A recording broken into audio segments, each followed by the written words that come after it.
you get.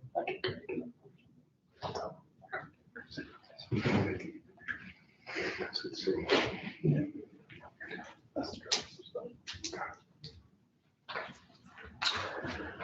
All right, we're live, so we'll go ahead and get this meeting started. Today is Tuesday, November 9th. The time is 11 a.m. on the dot, so this is the time and place for the second meeting of the Cannabis Advisory Commission. So with that, I will turn it over to Ms. Tajali here, and she will call roll. Okay, I'll be calling roll in alphabetical order. Commissioner Chu? Here. Attorney General Ford? Here. Commissioner Goins? Here. Commissioner Hammer? Here. Executive Director Hughes? Here. Commissioner Nelson? Here. Commissioner Nickman? Here. Commissioner Ogden?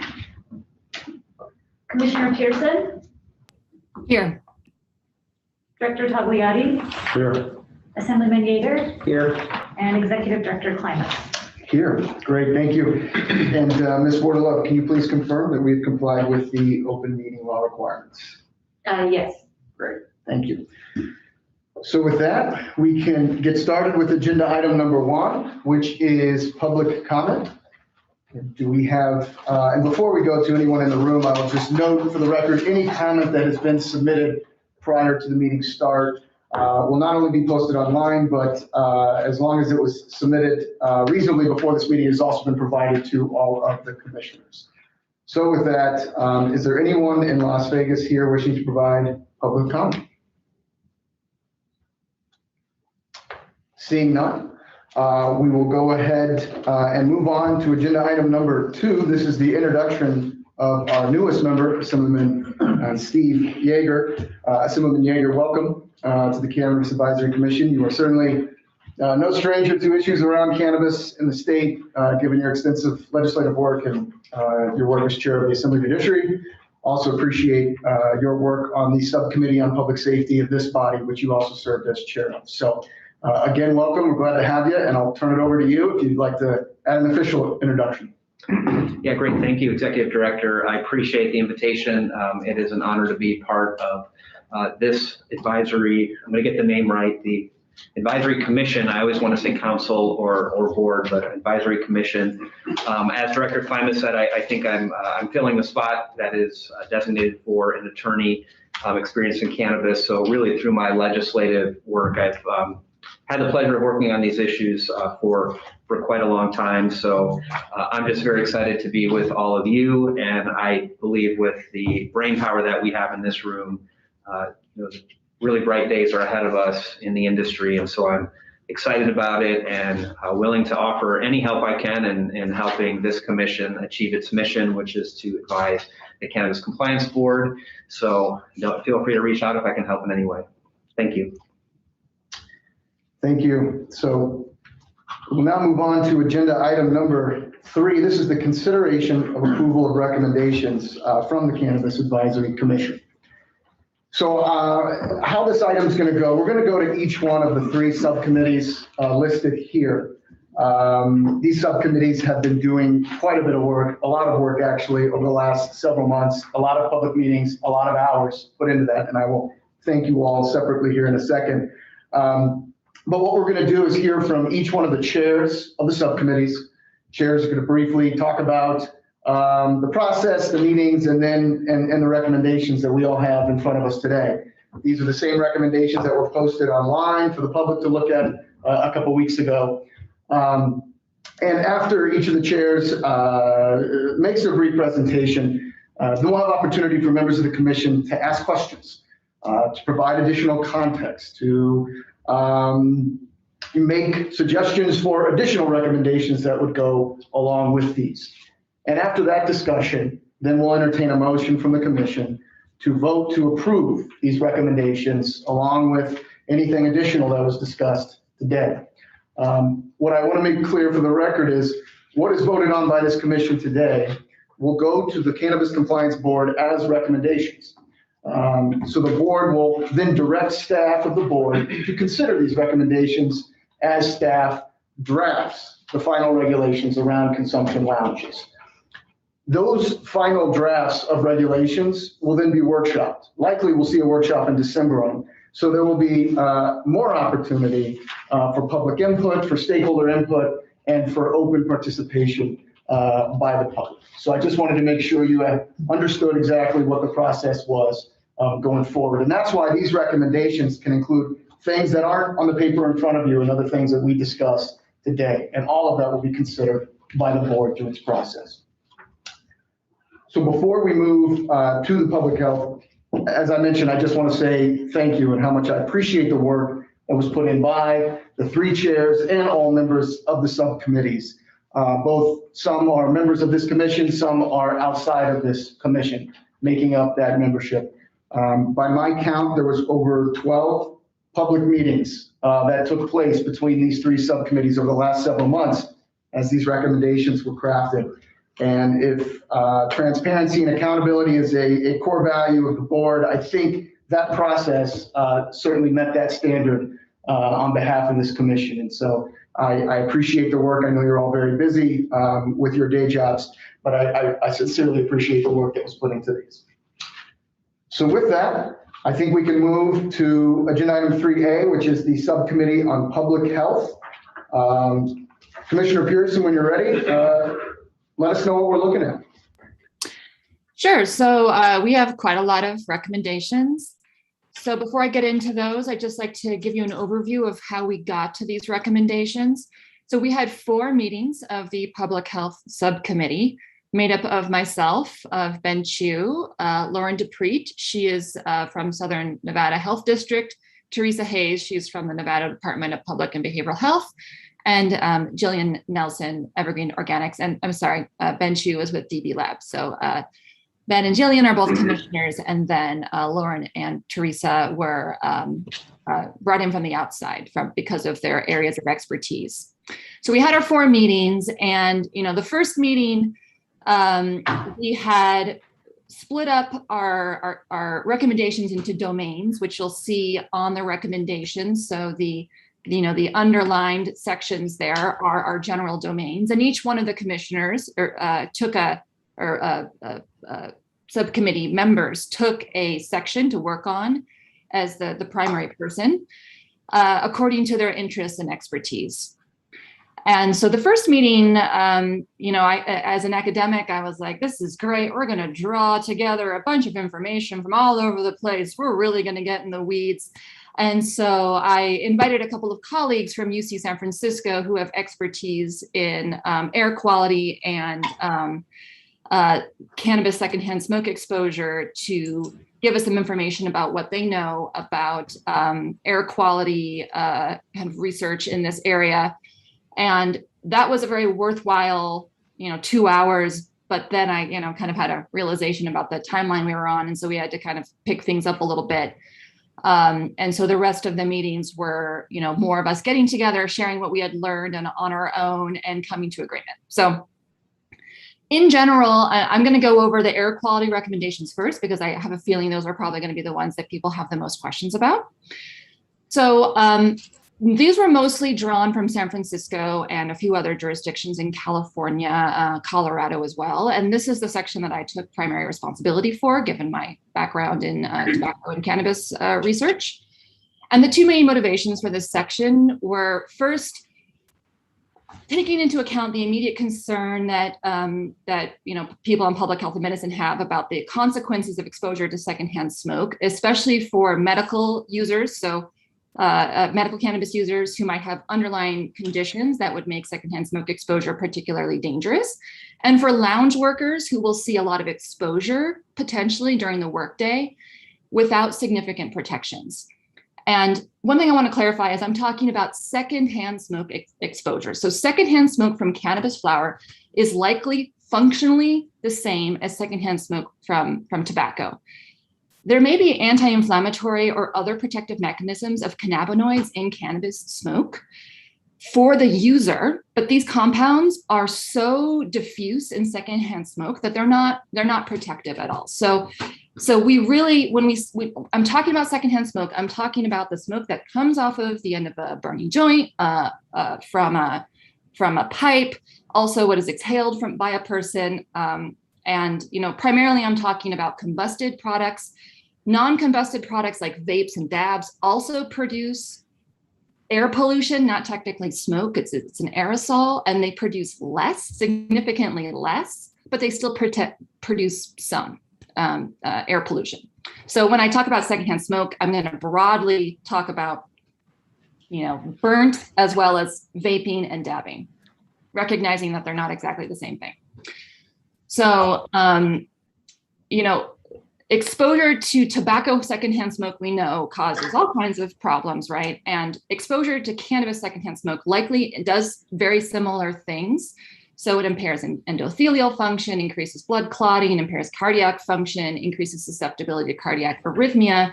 And if you want more detail kind of from the horse's mouth, you can look at the September 20th Public Health Subcommittee meeting. The first 45 minutes of that meeting are presentations and question and answers from the folks at UC San Francisco.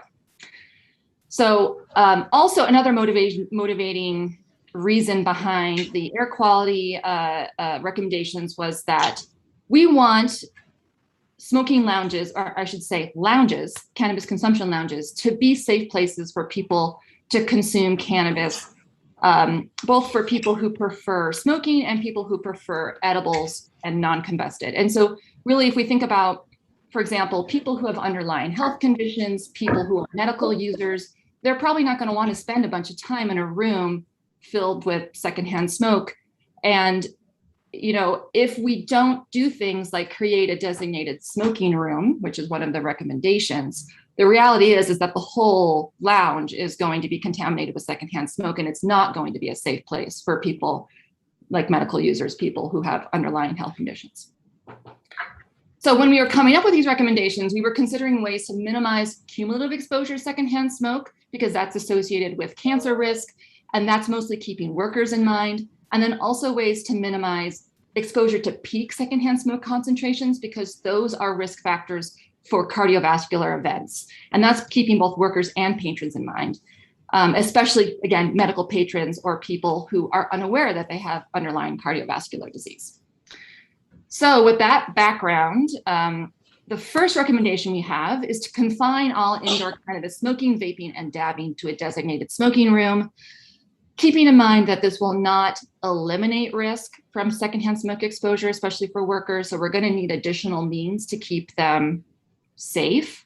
However, we think that this recommendation strikes a balance between the intention of the legislation, which clearly states that they, are going to allow smoking in lounges, and also the social justice and public health or public safety needs to designate a safe legal place for people who don't have safe legal places to use cannabis, with health concerns associated with secondhand smoke exposure. So we're finding a nice middle ground here. So to reduce risk that air pollution from the designated smoking room enters other parts of the consumption lounge, we would like to suggest things like completely separating the lounge by solid partitions, having any of the entrances be self-closing and installed with gaskets. There we go. So that the room does not, the smoke doesn't leak into the non-smoking areas. Requiring separate HVAC systems so that the smoking room air is not recirculated into the other parts of the lounge. Requiring that the smoking room air is directly exhausted to the outdoors by a filtration system, and so that it's placed in such a way that it cannot enter non-smoking areas of the lounge. That there be a filtration system installed on the output to remove visible smoke and adequate to eliminate odor. And then also that the lounges be freestanding to eliminate the risk that air pollution from the cannabis consumption lounge affects neighboring businesses. And when we had talked about freestanding, I'm pretty sure the intention here was recognizing that, lounges could be attached to dispensaries, but that dispensary lounge combination should be freestanding.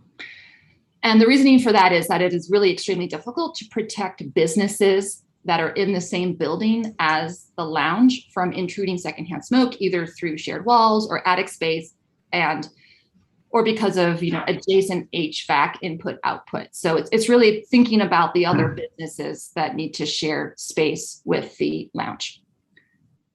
The third recommendation here is to mandate work protocols and indoor air quality standards that minimize the employee's secondhand smoke exposure.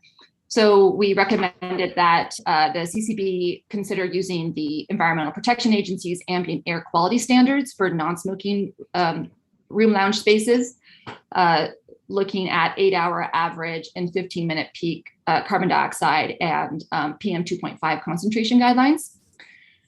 And to give this responsibility to the lounges. So in other words, the loungers are the ones that need to prove to the CCB that they are meeting the CCB standards. And we strongly recommend, and I cannot state this strongly enough, that we do not use current Nevada indoor air quality standards for smoking areas of casinos and bars. Every single major medical group, every major, there's like HVAC employee associations, they recognize that these standards are not adequate for the protection of public health. This is a place that Nevada needs to get better. And so, let's use this opportunity to grow and to protect public health and not kind of fall back on the standards of 20 years ago, which is really what the Nevada's Clean Indoor Air Act allowing smoking in bars and lounges. That's where we're at. We're living in the 90s. Let's live in the 2020s. So we would also like to see the consumption lounges design smoking rooms and work protocols so that the need for employees to enter the smoking room is minimized. So for example, the employees can see everything that's happening in the smoking room from a smoke-free area, that they can fulfill regular requests like, serving more product or answering questions, taking payment from a non-smoking area. And that if they do need to enter the smoking area, for example, to change ashtrays, that they are provided with adequate personal protective equipment to minimize their exposure to secondhand smoke. We would also like to see the CCB mandate indoor air quality standards and protocols that reduce risk of cardiopulmonary or other acute health effects for workers and patrons while in the smoking room. So for example, they could do things like include exhaust hoods over all the seating areas, or they could limit capacity. And this again is just keeping in mind that people who have underlying cardiovascular disease, asthma also can be triggered by threshold levels of secondhand smoke concentration. So we want to keep those threshold levels low to minimize the risk that people are having heart attacks and strokes and asthma attacks at the lounge. Let's see here. And then outdoor smoking areas are inherently easier to keep the air quality better. So we have fewer concerns about those. So mostly here we're thinking about a filtration system that removes visible smoke and again, odor at the property line. That's mostly for the purposes of keeping the neighbors happy. And then again, work protocols should be arranged such that in number 4, the employees don't have to go in to the smoking area. They minimize the need to go into the smoking area as much as possible. And then finally, this recommendation, we weren't exactly sure if this recommendation needed to be in here because we're not clear if the Nevada Clean Indoor Air Act already prohibits tobacco smoking and nicotine vaping in lounges. We think that it does, but we felt that it was important to put this in here anyway. And again, it is a recommendation against allowing cigarette smoking and nicotine vaping in cannabis lounges.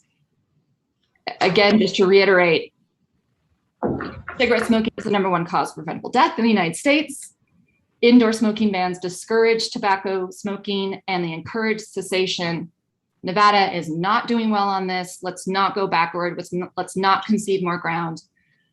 And I also very strongly suspect that if the CCB were to allow tobacco smoking in lounges, that they would get very serious pushback from the public health infrastructure in the state.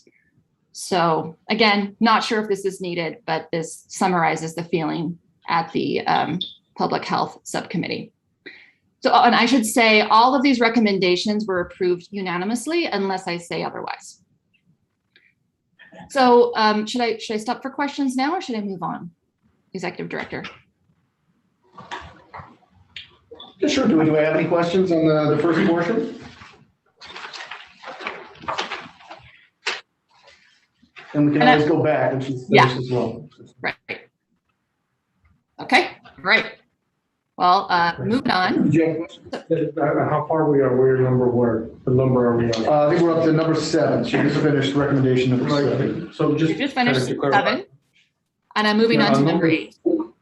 Right, number 4G per se, it states that employee must wear adequate PPE. Is that because of COVID, or that will be something that you guys are recommending for the entirely? Employees must wear these masks.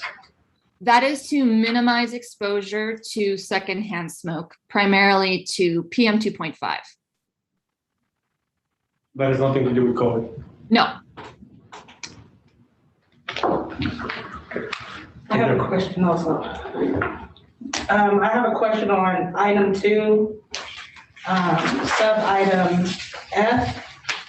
Lounges must be in freestanding buildings, not restrict law to eliminate risk that air pollution from a cannabis consumption lounge affects neighboring properties.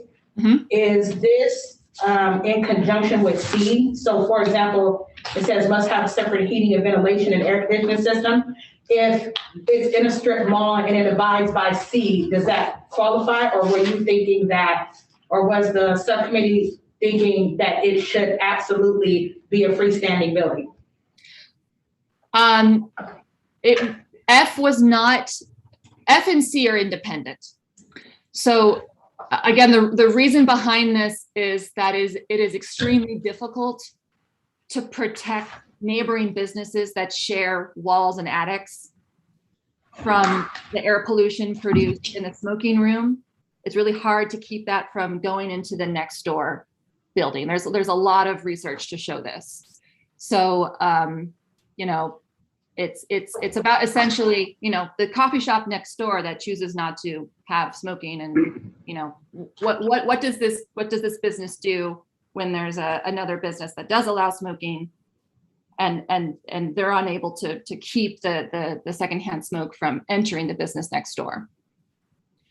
So I can imagine other ways of protecting neighboring businesses. But I think this is the easiest way to go about it. Okay, thank you. Welcome.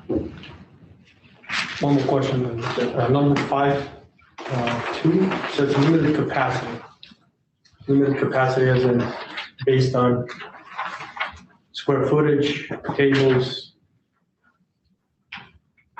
I would say square footage by number of patrons who are actively using smoking is the stuff that produces the most air pollution. This is intentionally vague because there's a lot of math that's involved with thinking about, what's the right capacity for different sizes of rooms. So we're anticipating that the CCB could consider this, look around, see how other places are potentially limiting capacity. This is one way among many that they could reduce risk of cardiopulmonary or other acute health effects. Okay. I have one regarding exiting. Excuse me, if you have public comment, we'll have a period for public comment after. Thank you. Any other questions from commissioners around the table? I have another question on item 4. Need for employees to enter a smoking room is minimized. It's the consumption lounges must design smoking rooms and work protocols such that need for employees to enter smoking room is minimized. I guess one of my questions is how does the subcommittee see the consumers being Service. being given proper hospitality Exactly. if we're trying to minimize interaction? So what was the probability of that? Right. So we could see things like, windows, communication through almost like a, not Zoom, not like almost like a phone or a walkie-talkie, something similar to that. We need to balance the need for service with the very real risks of secondhand smoke exposure for workers. So, you know, people are, I think it's because we have a kind of an accepted status quo in Nevada of allowing smoking indoors. I don't think we realize that secondhand smoke exposure kills 45,000 people a year in the United States. So we need to find a balance. It's not going to be perfect, I think, right? Ideally, we would have this beautiful, you know, kind of high-end restaurant experience almost, I could imagine. Given that there's secondhand smoke exposure and it is absolutely a terrible health risk for folks, I think we're going to have to find a middle ground for that. Excuse me. I have a question. Yeah, Attorney General. Thanks so much for your presentation, and I apologize to the group. I'm going to have to leave a little early for a pre-existing obligation I have, but I do have a question relative to your recommendations. I understand that you're not necessarily drawing on signs as it relates to tobacco smoke and cigar shops, for example. I know of a cigar shop that is in a strip mall. And I'm wondering what types of analogies or guidance you drew from pre-existing regulations regarding that form of building vis-a-vis a freestanding building requirement, and how that informed your suggestion here, especially in the context of what you're going to talk about a little later, which is the diversity, equity, and inclusion components. It seems to me to be a humongous barrier to entry to require complete freestanding buildings for folks who are trying to enter into the consumption lounge arena. So just a question, generally speaking, and maybe you can offer some thoughts in that regard. And I will certainly follow up later with follow-up questions, but I wanted to mention that one out loud here. Sure. So the Public Health Subcommittee we do not consider existing Nevada statute to be adequate for protection of public health. So, you know, I recognize that cigar bars currently can be located in strip malls. Wonderful.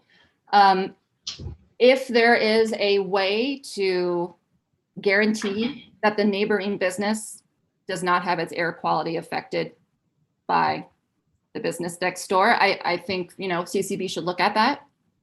And I think the requirement that the consumption lounge be in freestanding businesses comes from the prioritizing of protecting businesses that do not choose to allow secondhand smoke exposure for their workers and patrons, to protect them. So it's prioritizing the neighboring businesses over the consumption lounge. That's absolutely true. Yeah. Thank you for your thoughts on that. You're welcome. Any other questions before we move on? There'll be more opportunity at the end as well, if anything. Okay, great. Okay. Commissioner Pearson, you can continue when you're ready. Sure. So the health notices section. So this section starts off with a statement, really more than a kind of a recommendation. We think it's important for the health notices and disclosures to be standardized across the industry, so that the disclosures and notices should be similar for existing cannabis facilities and cannabis products. But we see where there are opportunities to change existing notices and warnings, both for what's going to happen in the consumption lounges, but also just across the industry to improve them. So then in recommendation number 9, you can see what we recommend be put in consumption lounges. And these are somewhat edited from what is currently required. So for A, the intoxicating effects of cannabis may be delayed by 2 or more hours.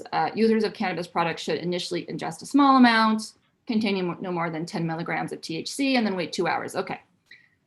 Cannabis or cannabis products may have intoxicating effects and may be habit forming. Smoking is hazardous to your health. Ingesting cannabis or cannabis products with alcohol or other drugs, including prescription medications, may result in unpredictable levels of impairment, and a person should consult with a physician before doing so. That one we think is particularly important. There may be mental or physical health risks associated with consumption of cannabis products, including but not limited to cardiovascular problems, psychosis, or exacerbation of anxiety or depression. People with health concerns should consult with a physician before ingesting cannabis. Cannabis or cannabis products may impair concentration, coordination, and judgment. Do not operate a vehicle or machinery under the influence of cannabis or cannabis products. Ingestion of any amount of cannabis or cannabis products before driving may result in criminal prosecution for driving under the influence. And overconsumption of cannabis or cannabis products may cause negative health effects such as nausea, vomiting, anxiety, agitation, paranoia, or psychosis. Individuals with symptoms of overconsumption should seek immediate medical attention. And we'd like to see all of these on accompanying material, just proactively given to the patron, printed in 12-point font and not in italics, just so it's legible for the majority of folks. And then we'd also like to see the following notices posted in lounges. And I think this first one is particularly important. It says, warning, pregnant or breastfeeding people should not use cannabis or cannabis products. Using cannabis during pregnancy or while breastfeeding may be harmful to your baby's development. And we'd like to see this statement conspicuously posted in large font, maybe 40-point font, in every restroom, not just in women's restrooms, of a cannabis consumption lounge. And we would like to see this be gender neutral wording, because, you know, people with uteruses can have babies. It's not just women, right? So we also even talked about this as an opportunity for public education, similar to how you see postings of alcohol warning signage in bars and foods. It'd be an interesting opportunity for CCB to work with other regulatory agencies in the state to perhaps see something like this posted in all restaurants. You know, we had discussed this because not everyone buys their cannabis products in dispensaries, and not everyone goes to cannabis consumption lounges, right? So this is definitely an area of public education where people are deficient, and this is a nice opportunity, a low-cost opportunity to get message out. So something to consider for the future. We would also like to see posting for lounges that allow smoking. This is a smoking lounge. Occupants will be exposed to secondhand smoke. Secondhand smoke is hazardous to your health. Posted in quite large 72-point font at the point of entry to a smoking consumption lounge. And just to note, one commissioner was not able to vote during this section, but she indicated support for the recommendations after she was able to get back into her office. So these had in spirit universal support. Are there any questions on this section?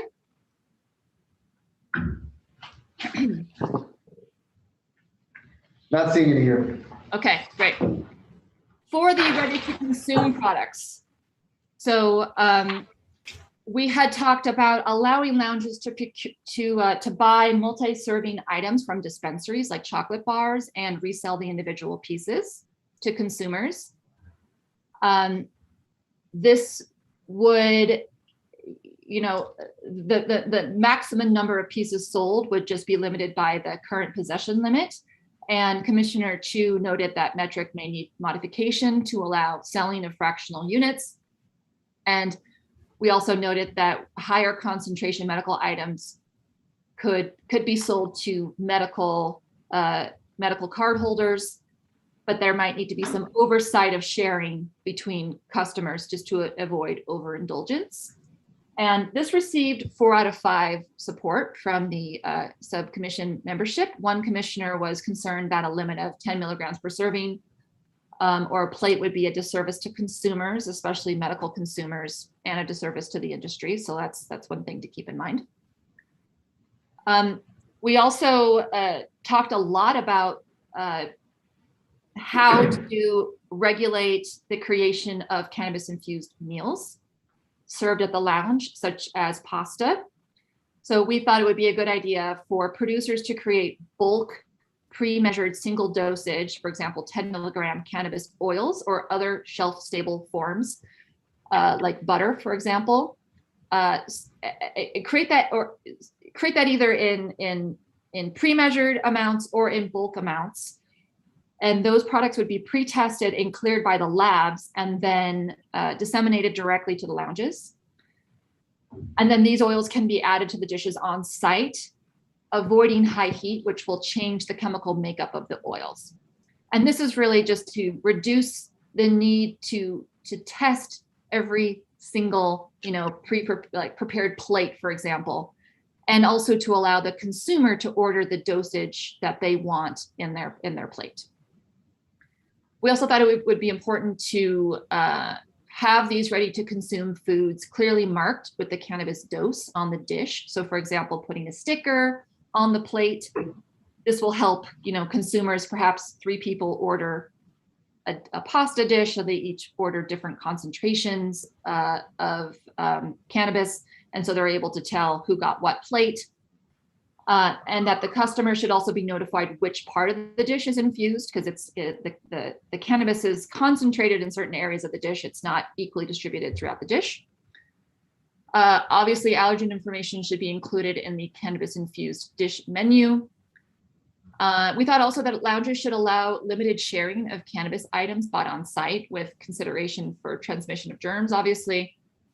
This should not be considered distribution, which is aimed at black market products, but not products bought and consumed in a lounge. So that's also one thing we wanted to bring to the attention of the CCB.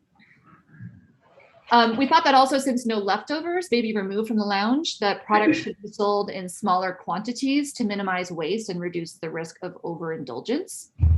And this received support from 4 out of 5 commissioners.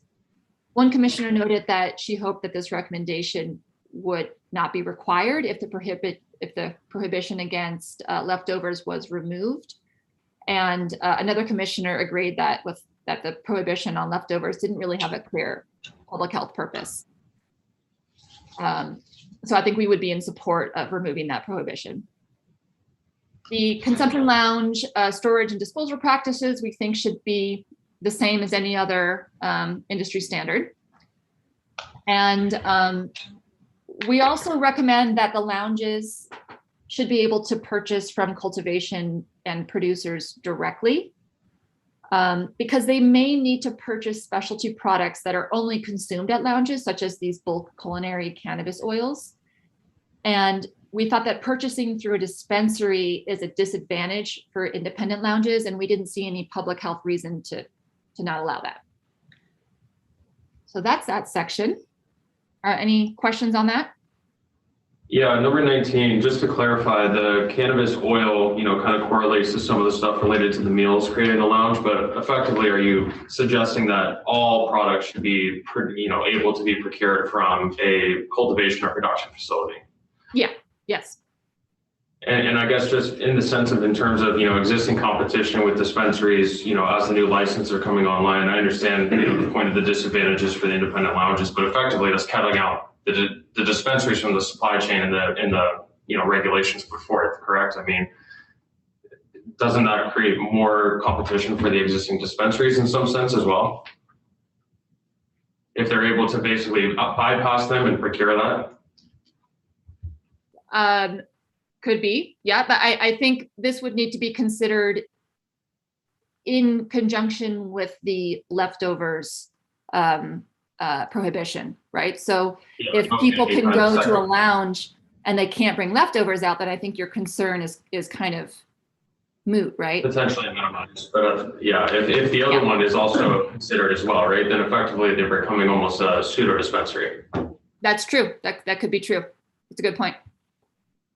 If I can make a comment. Yeah. So in the regulations, it said you have 2 classes of the consumption lounges, one which was connected to an existing dispensary, and then you have the independent ones. And the regulations both say you have to procure this from the dispensary. Mhm. If you're vertically integrated, there could be advantages to being directly connected to a dispensary. For that. And so the thought here was, to make it more fair for the independent lounges as to where everyone's getting their materials from. And then something that's out there as well is, is there another transaction fee tax-wise going from the dispensary to the lounge? So that's kind of just the thought there. And yes, we understand that there's shifting this around to different places. Yes, there are different considerations you have to think about for that, but that's where the thought was from. Also, isn't that in the lounge, even if somebody will be buying separately, that product that is sold and bought, it can only be consumed on premises. So I think that was something like a bar type, you can't. that was her second point, right? Effectively, if you're not able to take anything away from the lounge, then maybe the potential, impact on dispensaries currently is minimized. But if you're able to take it from the lounge, buy it at the lounge, that's not coming through the dispensary, right? Then you're creating additional competition for the I think it retailers. should be more like probably like a restaurant when you buy a bottle of wine, they open up to you, but you can't really take it out. Consume it on premises. Yeah, so we're kind of balancing between, if we take away the, no leftovers, then we, just creating 40 more dispensaries. No, exactly. And I guess that would be my point in this kind of comment on this. Yeah, exactly. Yeah. Thanks, Commissioner Chu. This was his main area of responsibility. I have a question for item 12. Aisha Goins. Yes. So it says allow lounges to procure multi-serving items from dispensary and resell individual pieces. Will the lounges need to get approval from the procuring original person who made it? Production license. Production license, yeah. Would they have to get approval from the procuring production license to be able to sell individual pieces? I'm asking because the way I'm reading this, and correct me if I'm wrong, but I'm imagining that you would buy a chocolate bar at whatever the retail price or whatever the exchange is for the consumption lounge, and then that consumption lounge is then given the approval to break up the 100 bar to 10 pieces and then resell the 10 pieces. Are you considering that lounge would have to get approval from the procuring production license to be able to resell an item that wasn't made to be resold? I don't think we had not thought about that when we considered this. I think we're relying on CCB to kind of figure out the details. Commissioner Chu, do you have anything to add to that? I think the reason behind this was we're looking at the increased packaging waste and cost of creating many more 10 milligram servings. Right? So there would be a cost savings, hopefully along the way, if, hey, I can purchase a bag of 10 gummies, or an entire chocolate bar. And if the people in the lounge only want 10 milligrams worth, I'm going to sell you one out of there.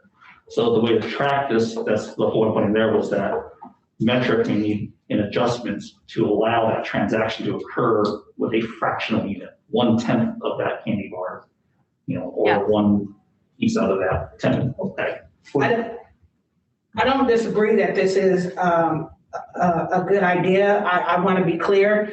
My question has more to do with licensing and production licenses, specifically in the protection of that, because I'm not a licensee. However, I have friends that are, and I can imagine that they're producing a product based on consumption of one consumer. And there may be some proprietary things that go along with that, right?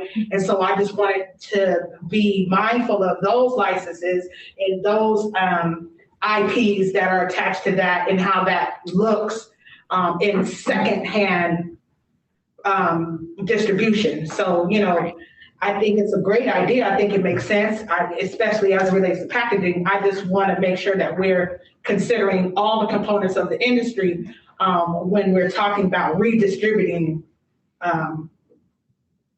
product. So that was just my comment. Thank you. Yeah, I think I mean, this is why we all have various backgrounds and expertises, because I don't think that's something we had considered when we talked about this.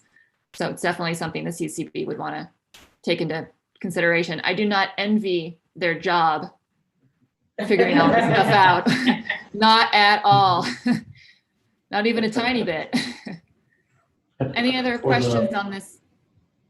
More of a comment for things like edibles, like for example, gummies or candies, they can be individually wrapped. And I think that would probably go along for safety reasons, quality preservation, just along with other things where less handling, more quality. And considering the fact that these lounges are a new thing, production facilities, cultivation facilities, we'll just have to adjust to the new market and the way the packaging should be to cater to that something specific. So that's something that, we can just talk about more with packaging and how it would be. The product quality would definitely not be out of par. I think like with the open gummy pack sitting there and kind of serving one by one. Right. Yeah, I think that, so these things are, I believe there's a reasonable solution for that. Mm-hmm. Considering that it's a new market, it's catering to lounges, just will be just an overall different market. It's like almost dispensary, but it's not really a dispensary. Mm-hmm. So presentation, considering the fact that now it goes directly to the hands of the consumer. So a lot of holdings and production facilities will be definitely taking advantage from the marketing perspective. All right, moving on to occupational health and training recommendations. So this is number 20. We recommend that all consumption lounges log and report any illnesses, well, specifically foodborne illnesses, and then illnesses due to overconsumption of cannabis, either observed on site or reported to the lounge to the regulatory authority responsible for investigating outbreaks. This is very similar to restaurants, other than the addition of reporting overconsumption of cannabis. And then we have some recommendations for what the log should include. Again, very similar to restaurants, and that this illness log should be available for review during inspections and as requested by the regulating authority. We also recommend that the lounges post their employee health policy in an area visible for employees, and that this policy includes symptoms of foodborne illnesses and diagnosed illnesses that employees should not come to work for. And this is very similar to Southern Nevada Health District's employee health policy form. They're required to be posted. Number 22,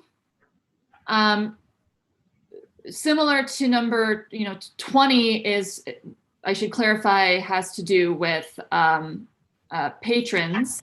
22 is for employees, and it just talks about logging foodborne illnesses, symptoms, or diseases. Again, similar to the requirements for restaurants. And then we also have a list here of cannabis safety training and certifications that we thought would be important for people working at consumption lounges. So this is number 23.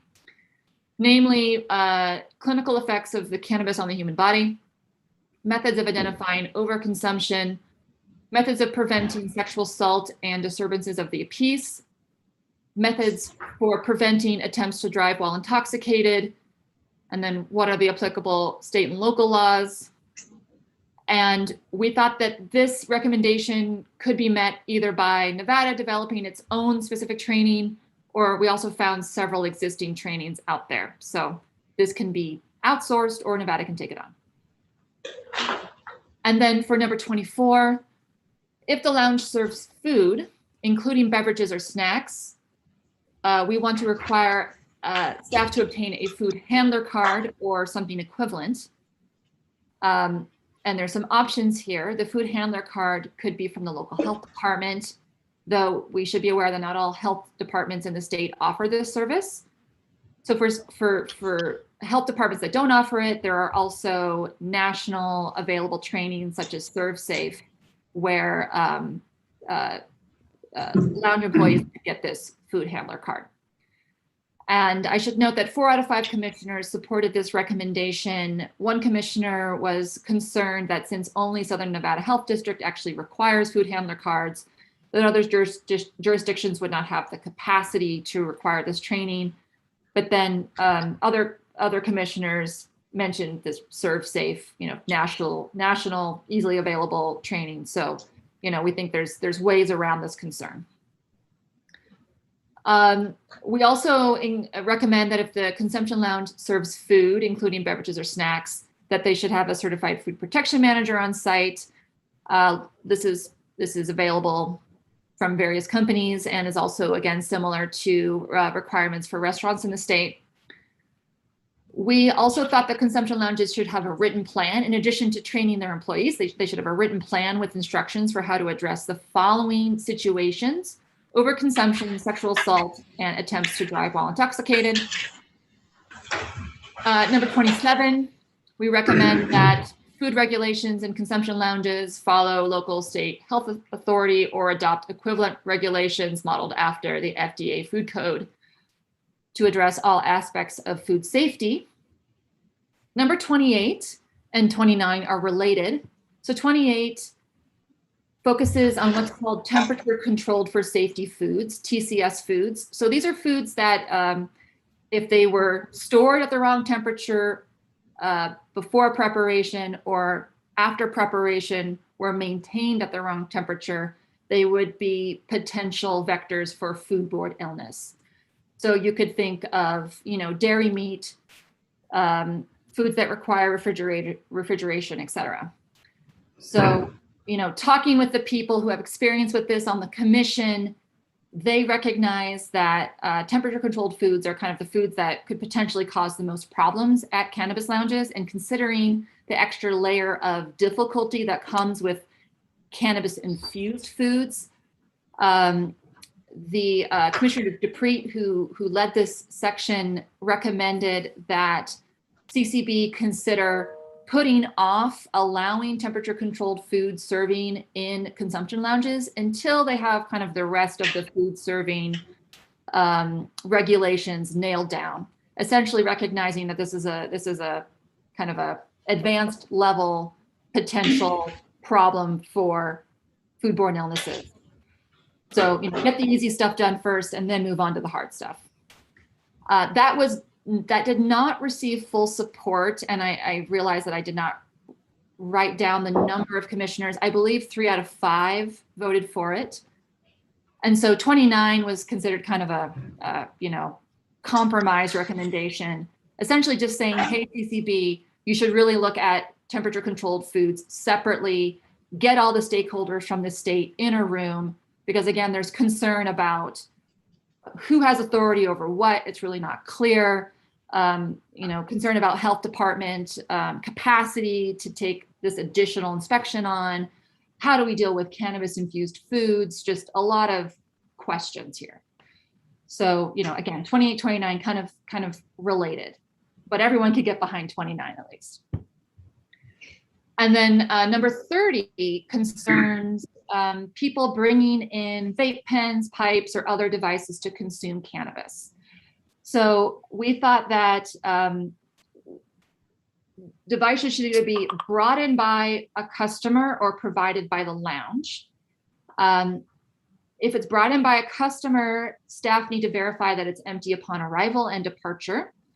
If it's provided by the lounge, we recommend the device must be used on site and discarded before leaving, if it's a closed system like a vape, or emptied and carried out by the customer. Essentially, they just bought a pipe at the lounge and they're bringing it home. And the reasoning for this is that we couldn't find any clear guidance on the right way to clean and sanitize cannabis consumption devices, like vapes, like water pipes. They're a really wide variety of devices, and you could think of each one has its own challenges. So given, again, this is another level of kind of difficulty here, we thought, let's just keep it simple. And there's always room for allowing lounges to provide devices and rent them out in the future, but now let's keep it simple. Any questions there? All right. Seeing none. The final recommendations are inspections recommendations. So We recommend that inspectors have what's called a registered environmental health specialist on the team, what's called an FE 190 certification, which is for inspecting manufactured food safety, and then also familiarity with cannabis product testing reports.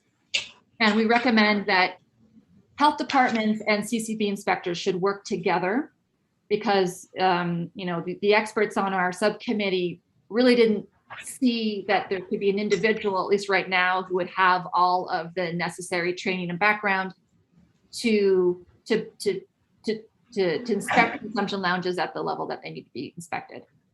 And so 4 out of 5 commissioners supported this, and the reason why the 5th one didn't support was just, again, concern about health department capacity, that they can't add consumption lounges to their list of responsibilities. So that is it for the public health subcommittee recommendations. Question? Yep. Go back. Number 23 and 24, if you can specify where you're asking for the training.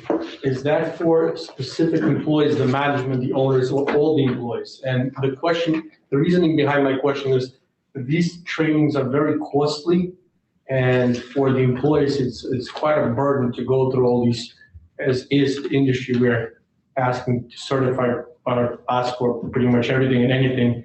And sometimes it has no relevance to the business as a period. So this is quite a list. One of them on number 24, where you require a staff to obtain food handler card. That's for even people that are waiters or security guards. So more of a clarification on who should be getting this training.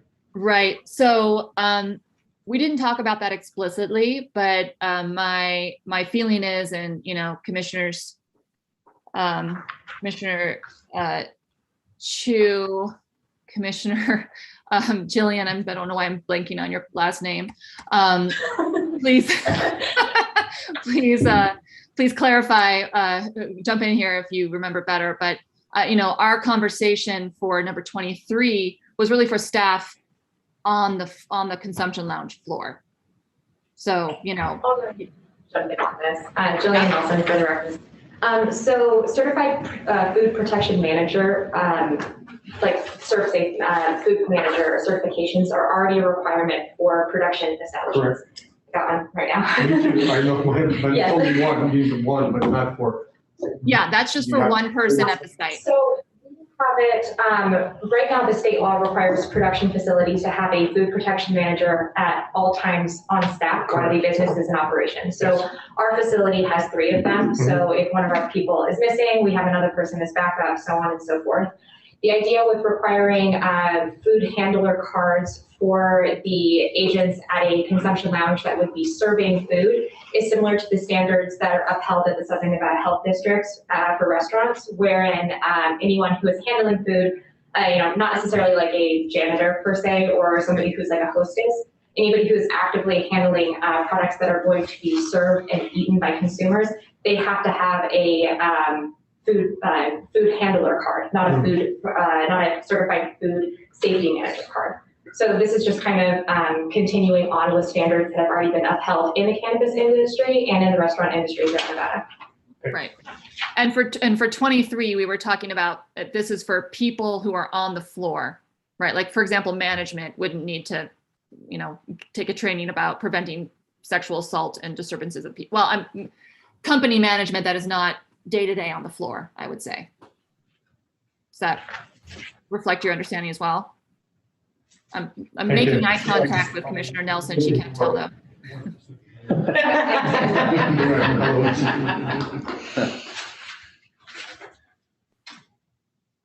Are there any other questions, comments?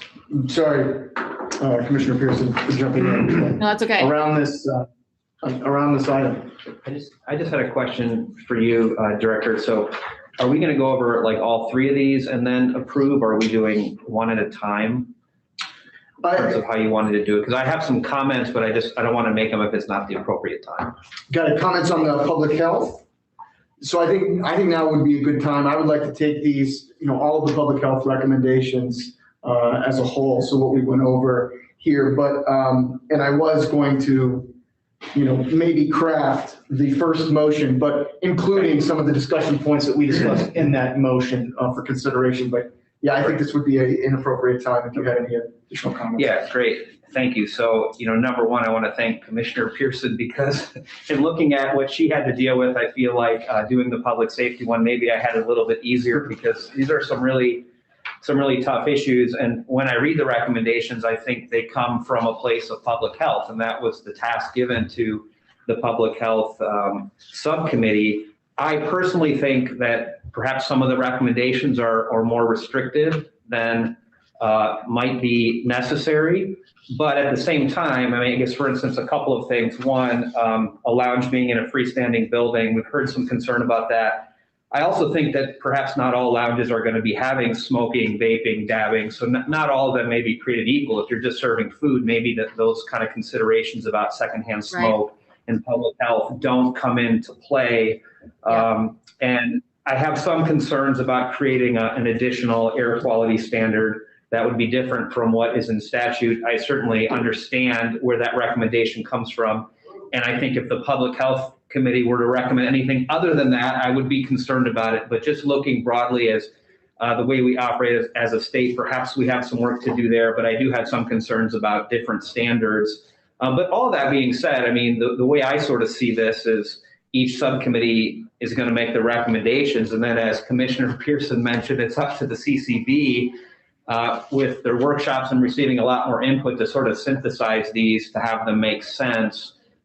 Because obviously we want these businesses to be successful, but we have the public health portion of it as well. So I say all that just to say, with that understanding that there's going to be additional refinement, I'm certainly comfortable approving these recommendations to go to the CCB, realizing that this is not the end of the process, it's the beginning of the process. But I do think there are some tricky things to be figured out here when it comes to the balancing of public health and the viability of the business and the consumer experience. I think one that was brought up was, this idea of customer service.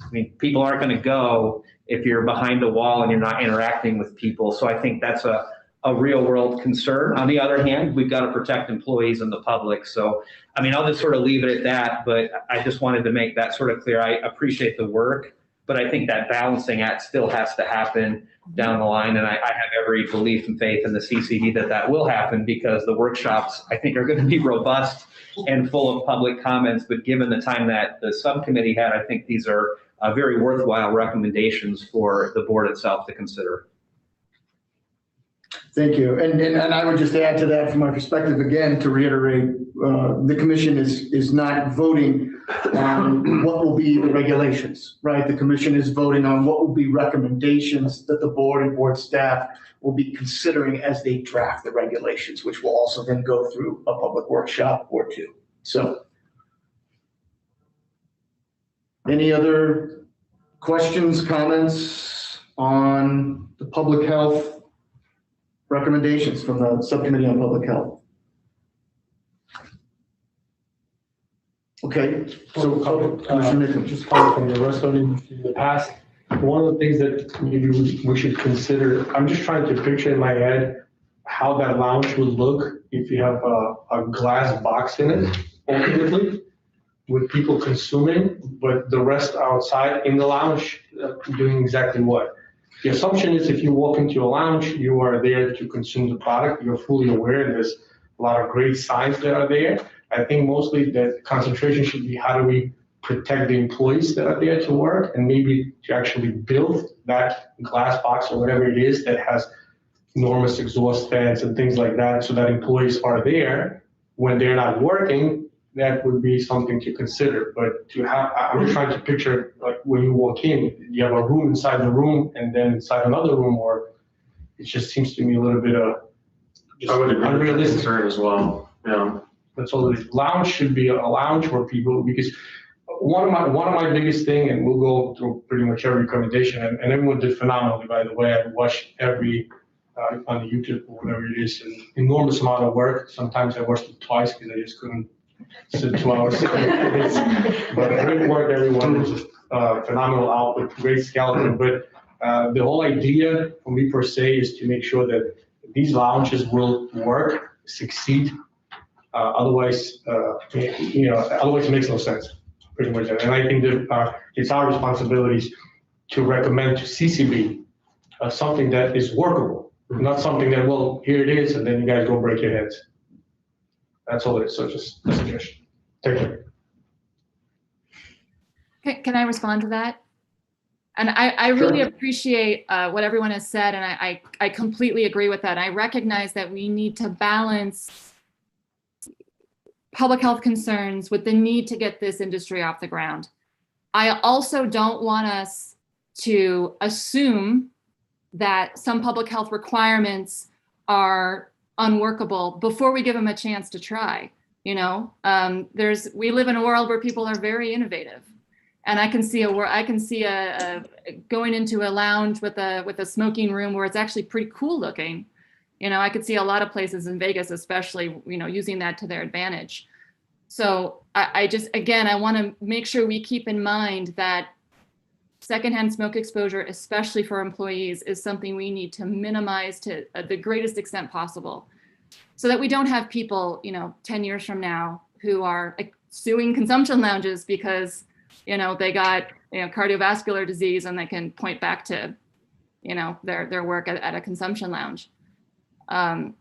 So yeah, I recognize the need to balance. And again, I think I'm coming from a very strict public health perspective.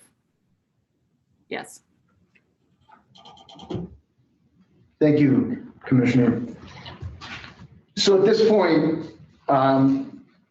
we'll need to entertain a motion from the group, and Ms. Bordalov, certainly your guidance, either now or after the meeting when you tell me what we did wrong, would be great. On a motion, some of the high points, first off, I thought this was a great discussion. I think it's exactly why this commission was created, and exactly the point of this. So I think this was great.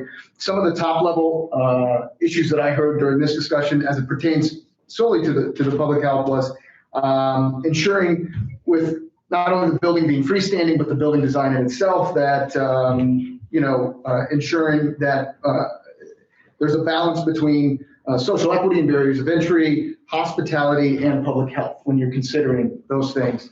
I heard a need to examine details around purchasing agreements, either from dispensaries or cultivation and production facilities directly. I would add that there are limitations in statute as it pertains to that, but still not a bad idea to keep that top of mind. Resale parameters around individual pieces and products, I heard, and then staff member requirements for training. And I think I had a last one on air quality and how that aligns and interacts with current state standards. Those are kind of top level issues, in addition to everything that's already on the public record as part of this. So I think we could entertain a motion that could encapsulate those things. I don't know if I would have to repeat them, or you can just say what was brought up there.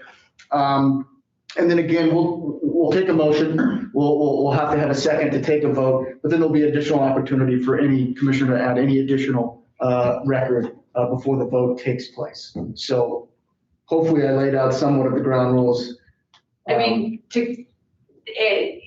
You can have a motion that says basically to accept what you just said. You have a record of this meeting, so that can always be referred back to. Or it can be to accept any portion of what's written here. It doesn't have to be all in one motion. If it's easier to take it piece by piece, it depends what individual commissioners kind of would desire and what works and makes the most sense. Great. In the way you want to lay it out. Thank you. So with that, I'll open it up and entertain any motion from a commissioner on these. Director, I'd be willing to make the motion that you expressed, that we essentially forward this on with some of the concerns and recommendations that were discussed today for further consideration through the CCB regulatory process. Great. So we have a motion, and do we have a second? We have a second from Director Tagliati.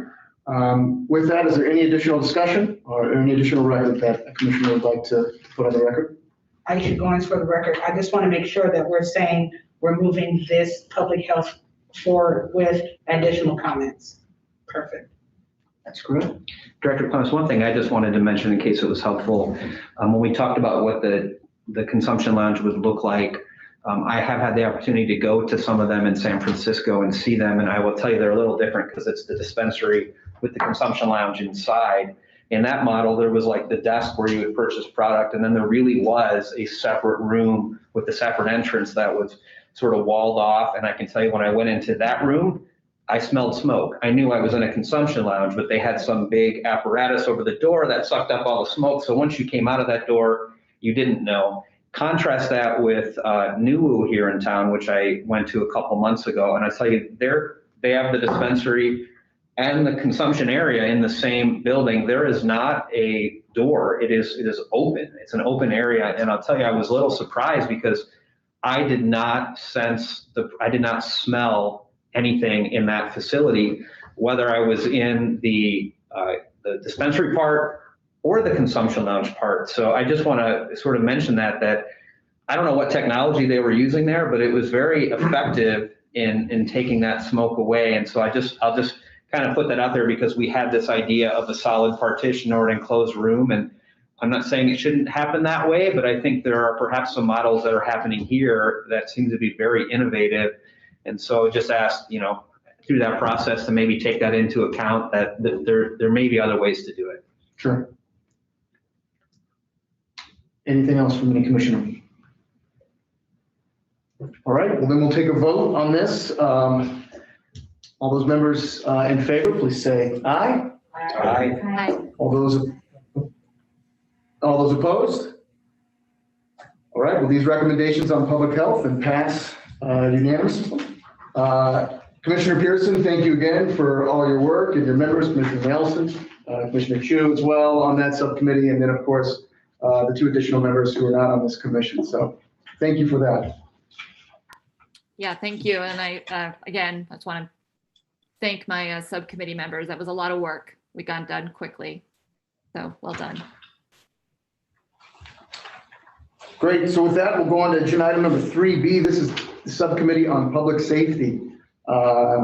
So Assemblyman Yeager, I will turn it over to you to give us an overview of the recommendations coming out of the subcommittee on public safety. Thank you, Executive Director. I'll go through this pretty quickly. You all should have the written document now. I will tell you, unlike Commissioner Pearson, I didn't do very well on my numbering and lettering, so I'll probably just go through and kind of talk high level about what we did. But I first wanted to let the commission members know that we had a 5-person subcommittee. I was the chair. Director Tagliati was on it. Executive Director Hughes from the Department of Taxation. Then we had Assemblyman Tom Roberts, who has a lot of experience in law enforcement, retired Metro. And then we had Detective Josh Garber from Metro, who I think works on narcotics. So there were 5 of us. We did not meet 4 times. That's very impressive. We met 3 times. We had 2 meetings of substance where we discussed and heard from experts. And then we had a small work session where we approved these recommendations that you have in front of you. So I'll just sort of go over those. The big heading at the beginning is impairment and overconsumption. And you'll see there at the beginning, we had some discussion about what is the right amount of training and what topics should be covered. Ultimately, we landed on 4 hours at the beginning for employees and then 2 hours of supplemental per year. And you'll see 1 through 9 there, we have some topics. These are largely taken from Colorado statute or regulation. We really just kind of took them and changed some of the terminology. So they had a pretty good example of what to include. So you'll see we have some topics there that we think should be taught in the training. Moving down to the impairment and education portion, pretty standard stuff here. We shouldn't be serving people who are visibly intoxicated, no alcohol in the lounge. And then we also had no tobacco products. We think that might already be the law, but wanted to make that clear. And then we also, in overlap with the public health, we have some customer education material suggestions there. And, I think the takeaway there is in our subcommittee work, we try to do the best we can, but I think these sort of consumer warnings and language, whether it be on the public safety side or whether it be on the public health side, those are going to have to be synthesized in some way and likely going to have to be updated as the science progresses. But our hope was that, maybe we would provide these warnings before the person begins to consume, so they might have a chance to actually read them. We don't want it to be like the cell phone contract that you don't read and you just sign away all of your rights. And then, I'll address a couple other ones. Reporting of medical incidents. We have this suggestion that within 48 hours, it should be reported to the CCB. I know in some of the public comment, there was some pushback on that, and I will just say, I think having it available for the CCB is just as good. So you just want to be able to really allow the CCB to have the authority to determine whether there are issues going on with any licensee. Leaving with unused product, we had a very robust discussion about this, and as was noted, the law does not allow you, and that was in the bill that I helped to author. So right now, you're not allowed to leave with unused product, and that's the law. But we did have some discussion about what the incentives would be for folks, and there was some concern about overconsumption. And if you force everyone to consume what they purchase, maybe that's not the best course of action. But that being said, it is the law. So for now, I think we had this provision here that if the law ever does change, that we need to make sure those products leaving are labeled in accordance with all the other regulations. Impaired driving, that's a big concern, and Director Tagliati and our friends from Metro brought this up quite a bit, but we certainly want to have operators come up with a plan that includes ride share, that includes a no-tow policy. So if someone feels like they've overconsumed, we don't want them to incentivize getting in their car because they don't want to be towed. And then just telling the CCB that if they learn about incidents stemming from one licensee, to come up with a corrective plan. We talked a little bit with Uber and Lyft, and also with Metro, about the ability to sort of aggregate data and figure out if there are problem areas. So I think there's some ways to work together. So that sort of takes care of that first bucket, and I guess I'll just go through the rest of it quickly, and then I'll take any questions. So security, bottom of page 2 was sort of the next topic. A lot of this is pretty standard. The only thing really that I think has generated some interest in the middle of page 3 is this law enforcement temporary suspension of license. And this was the idea that if law enforcement goes in and there's something that, as indicated, needs to be shut down for the immediate preservation of the public peace, that law enforcement would have the ability to do that. I think when we talked about this in the subcommittee, we're not thinking this is like run-of-the-mill violations. This is something really serious where they've got to come in and shut it down for some period of time. We had some debate about what the period of time should be. I think it started out less than 72 hours. But as I noted in here, I think this is really something the CCB is going to have to work with local law enforcement. Of course, the CCB is going to have their own enforcement arm. So to figure out what is the exact process that we should go through, I don't foresee this, and I don't think our subcommittee foresaw this as being very likely. I mean, it'd be something really beyond the pale that's happening, like maybe they're selling out the back door or something. And so I don't think that's going to happen in this industry, but it was important to law enforcement to have this ability. So you'll see that there. Notices and warnings, much like was talked about through Commissioner Pearson and her group. We have some recommended warnings here. We didn't really say too much about where they should be, and I guess we have some size requirements there, but those are some other warnings that, again, were largely based off of Colorado regulation. Moving on to page 4, consumption area requirements. I think a lot of these are obvious. We don't want product visible or consumption areas visible from the outside. We also did make some recommendations about outdoor consumption. If you have sort of a back patio, one of the concerns was that has to be sort of walled off because you don't want the opportunity for product to leave that way. So you'll sort of see that there. And obviously there's an interplay with the public health aspect of what do we do with smoking and vaping outdoors. But I agree that that's easier to solve. Products and consumption methods, bullet point E, which is the middle of page 4. We talked a little bit about, ensuring cleaning procedures. That was talked about in the public health sphere. And then quantity and potency limits, again, largely based off of Colorado. I don't know what the exact right answer for this is, but I think our concern on the public safety side was we certainly don't want to be providing brand new consumers with a lot of highly concentrated THC products. I mean, we think that's not good. That being said, I think these are starting points, and I think there is a real issue that we've got to figure out with medical folks. When medical folks come in and they're used to consuming more, how do we deal with that? Do we deal with that in a different way? We didn't come up with a very good suggestion, Director Clemens, other than to say, look, we think this is a good starting point for what those limits should be. I think there are some issues to work through. I mean, if one person comes in, this is easy. What if it's a group of 4 or 5? How do you aggregate those limits? It gets into sharing, and I feel like I'm raising maybe more questions than answers, but we thought this was a good starting point. And, obviously, to the extent this is developed through regulation, there's a chance to change that as the industry goes forward and moves on. On-site food preparation, I think we've talked about that a little bit in the public health sphere. Water service, this was one that was brought up several times, and I think it's a very good suggestion that water should be provided to all consumers free of charge and without request. One of the side effects of cannabis consumption is thirst and dehydration. And so I think, especially in a place like Las Vegas, we want to incentivize people to drink as much water as possible and not charge them $4 or $5 for a bottle of water to do that. And then disposal of unused product by the customer, just making sure that whatever the requirements are, that product gets disposed of since it cannot leave the facility under state law. So that's a high-level overview of the Public Safety Subcommittee recommendations. I appreciate the subcommittee members and would certainly answer any questions or provide additional clarification for any commissioners.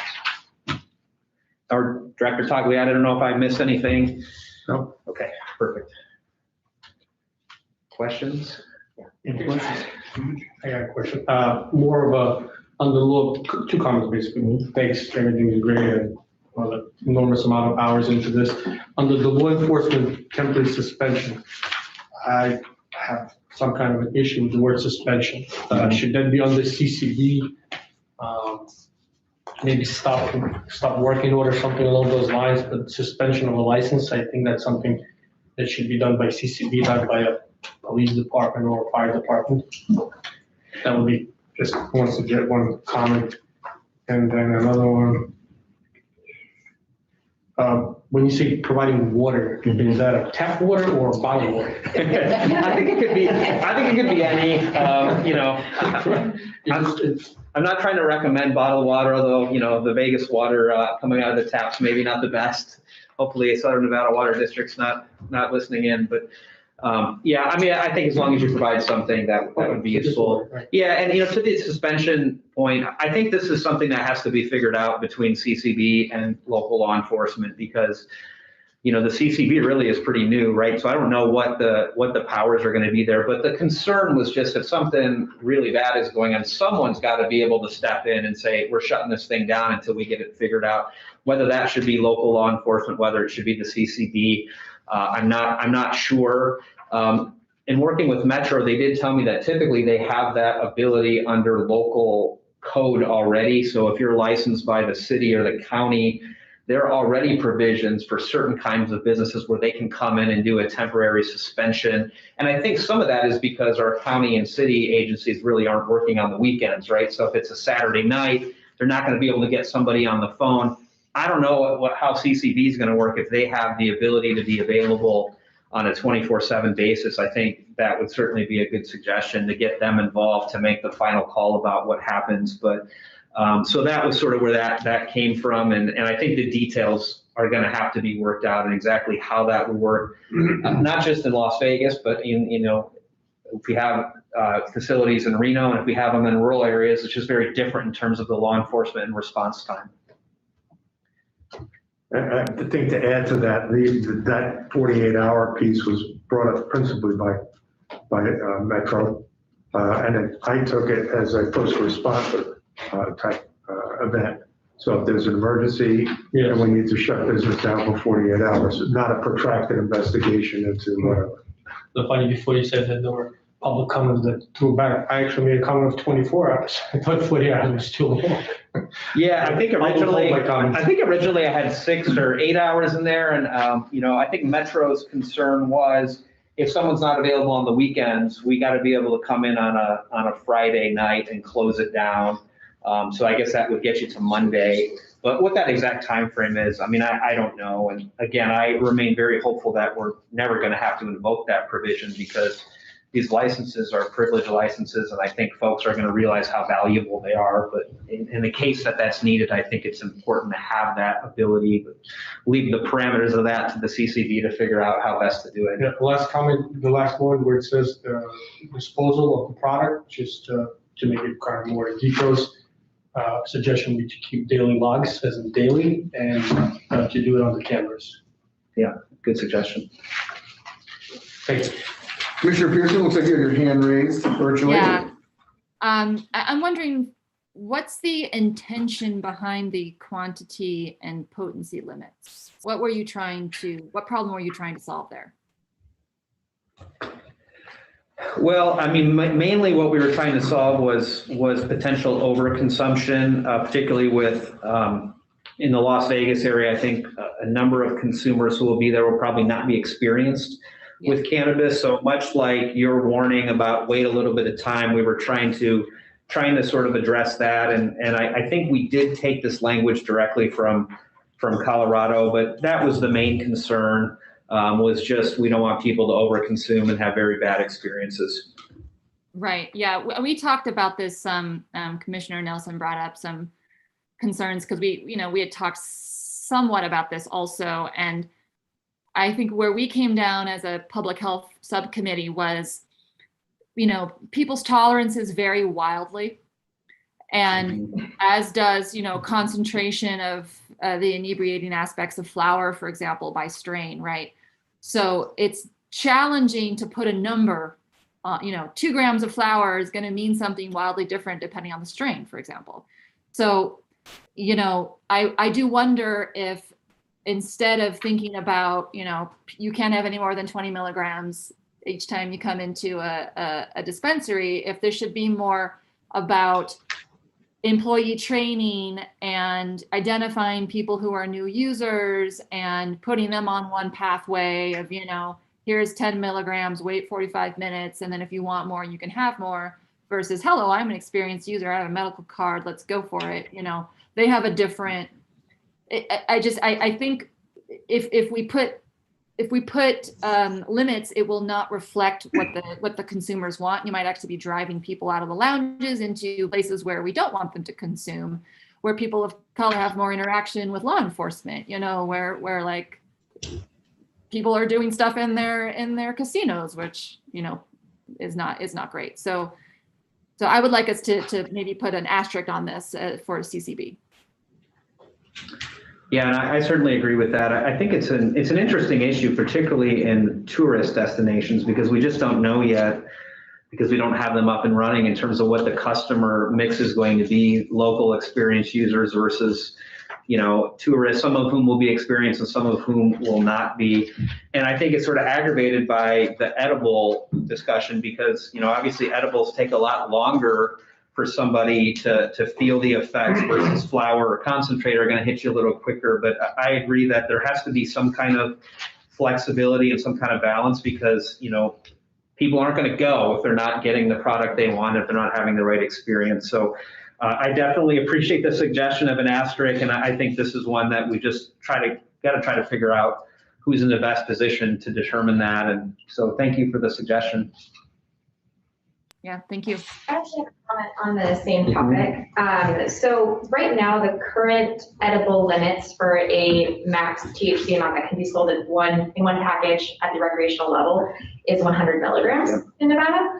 I think 20 milligrams might be just a tad too restrictive because if you put the limits at 100, just anecdotally, in talking to some of the consumers that purchase our products, they're not eating 10 milligrams. 10 milligrams is a great starting point, and obviously consumption levels should be encouraged to offer 10 milligrams or even offer 5 milligrams to a person who is new to cannabis, that has never consumed cannabis before. But somebody who has a years-long history with cannabis, we have people who eat half a chocolate bar, which is 50 milligrams, and they're like, oh, that's not enough. So they'll consume the whole chocolate bar in one sitting, and that's a sufficient dose for them. So just a comment saying that this might be a tad too restrictive, and to Commissioner Pearson's point, it may deter some people from actually patronizing consumption lounges. Very good point. I have a comment. I have a question also. So I just want to, along with the other commissioners and what they've already stated as it relates to milligrams and active THC, one of my concerns has to do more with the experience and not necessarily the consumption. So I know that hospitality is what we do, that's on brand for us. And I'm more concerned about how a person would have an opportunity to consume in the lounge and then leaving in an idea of they have overconsumed or underconsumed. I think as we're thinking of potential potency, we should be considering every single time the new user, not the experienced user. And with that being said, I love the public health when they said, you know, you can only do this for this amount of time, because I think that keeps us from having inebriated people on the road.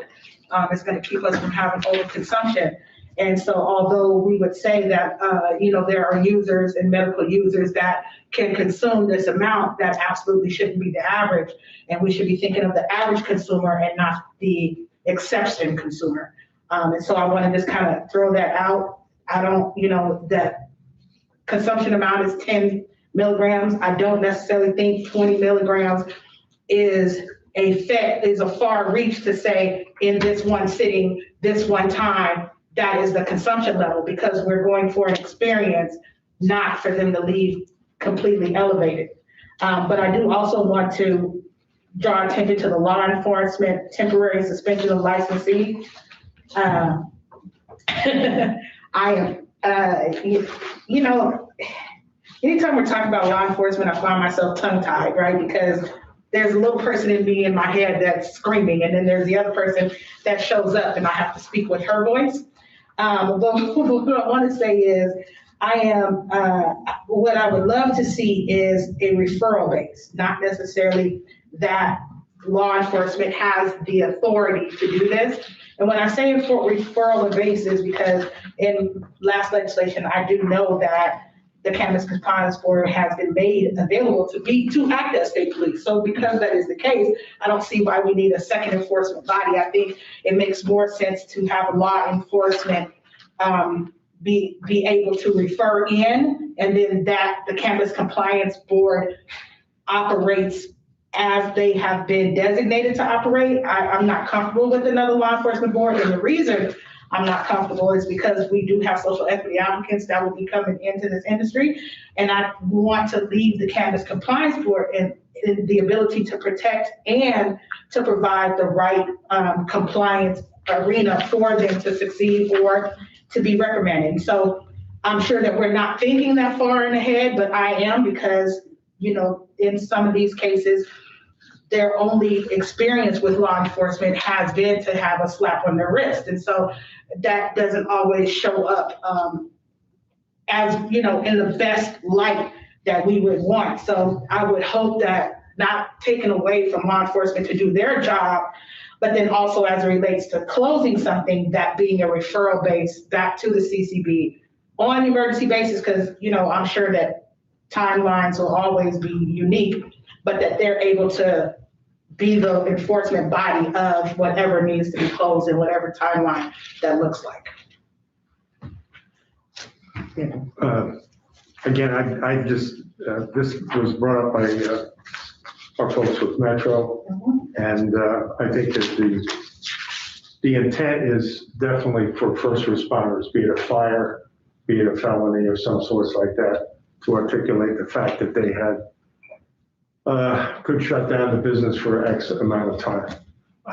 Also, I believe, as Assemblyman Yeager mentioned, there is some county code or whatever that they refer to with any business that they're allowed to do that. And with all due respect to the state police, Department of Public Safety, or the Cannabis Board, those first responders are going to have primary jurisdiction if there's a felony that occurs on that location.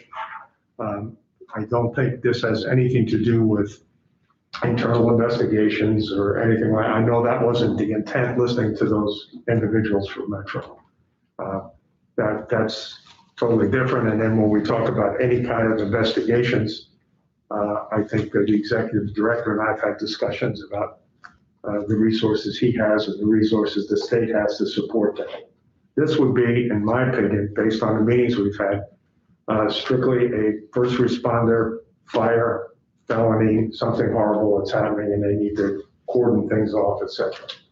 But even as it relates to a felony, even as it relates to felonious activities happening, that should still refer back to Cannabis Compliance Board. That isn't saying don't handle the situation that's at hand, because of course that's law enforcement, that's their, that is what they're called to do. But in shutdown, because that's what we're particularly talking about, if there's an activity that's happened, law enforcement can handle that. That doesn't necessarily mean that the place has to be shut down.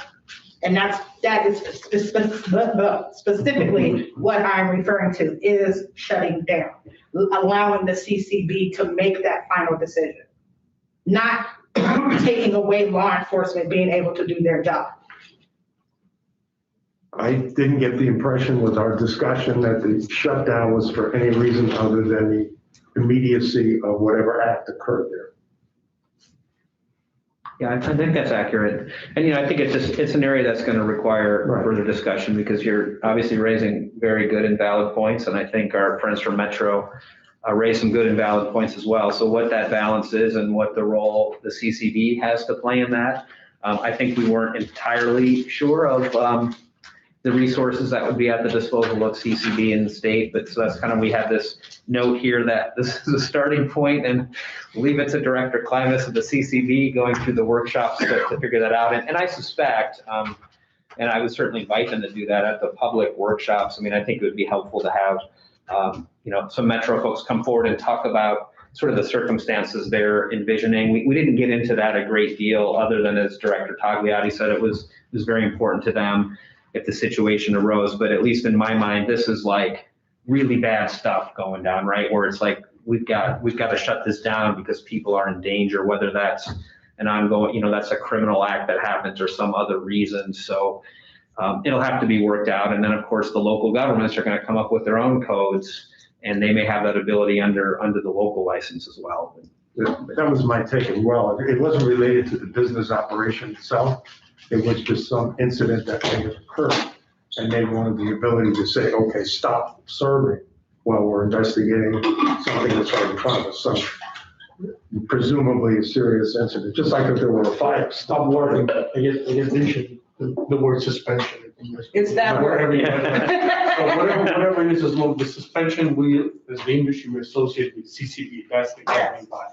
The rest naturally, God forbid, 1,000 times, God forbid, somebody gets into a predicament. Naturally, the Metro has the right, and I don't think any owner would object to that.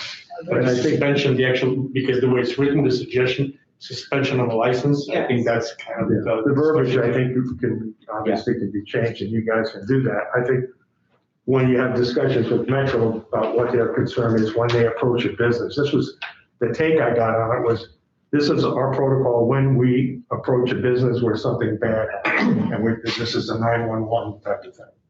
It had nothing to do with whether it was a delicatessen or whatever, as far as what they need to do and their ability to shut the business down. And I think it's open for discussion with them, for sure. Do we have any other questions, comments? Okay. Well, I heard great verbiage here being asterisk. A couple that I heard were clarifying, well, obviously the law enforcement role in conjunction with the CCB and certainly under the local requirements and ordinance that exist, which we just discussed, and then the quantity and potency limits that adequately provide for the user experience, both user experience at the lounge and the experience of the user. Those were two that I heard. Sarah, did you hear anything else of major note, obviously in addition to all the records? So, Senator Yeager, you were the chair of the subcommittee, so I don't know if you wanted to add anything else, but if not, I think we can entertain a motion on these recommendations.